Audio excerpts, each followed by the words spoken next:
there's much more space for the Milan midfield, and this team has really come together in a special way for Pioli to start this year. Maybe it's a honeymoon period because it's the beginning of the season, you know? But that there's an air of comfort that you see in Leão. It used to be get the ball to Leão or get it into space and he'll turn it into something. Now those balls are coming a little easier. They're coming into spaces where it makes Leão's job a little easier. You could see even Pulisic passes him the ball and Pulisic's just watching it. What is he going to do with it? And he turns it into something gold. There's like a fun to it right now. And I don't think, I'm trying to figure out what can Mourinho do with this Roma team to cause some troubles to try to stop this, because they are electric in that attack. Well, if Roma's typically known for parking a bus, and Mourinho, he's going to have to get a double-decker, the biggest bus he's ever seen, maybe import it from the States or the UK in front of that goal, because this Milan side, they're so electric right now. This is the balance of play that you see on both sides. Last season, it was down that left side, strong side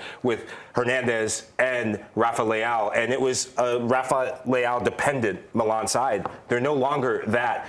Dynamic in movement, you're getting more numbers in the box. 5 players getting in the box. Last season, it was Leão and Giroud, maybe Brahim Diaz at times, 3, maximum 4. But now their commitment to get forward, attack, score goals, and score at will. There's a hunger and appetite about this Milan team that I like. No, it's you mentioned it too. There's like the swagger of this team. There's such a confidence. Like it's like they know they're good. They know that it has come together. I think that they're going to be a serious Scudetto contender. Okay, let's chat about Roma. You said they're going to park the bus. Jose Mourinho has not been on the touchline because he was serving a suspension for his antics at the end of Well, is there another season. coach that we talk about this way? I know. It just isn't. The man is he's definitely interesting, but he's going to be back on the sidelines for this one. Do you think that in itself, you know, having Jose back will kind of inject some energy into this Roma side? He lives for these sort of matches. He's a big game manager, and his tactic is going to be to disrupt Milan at all costs.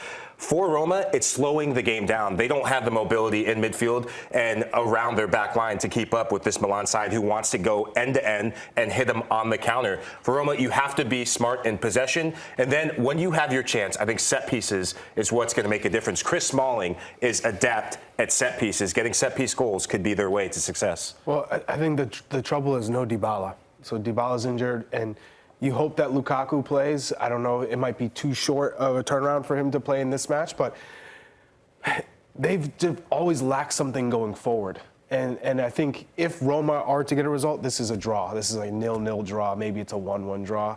But the lack of creativity in the attacking third has been Roma's issue for Jose Mourinho, and that's why he's so happy that he has Lukaku. But you need a healthy Dybala as well for this Roma side to really take strides. It still feels the same as last season, where Roma just doesn't have enough pieces.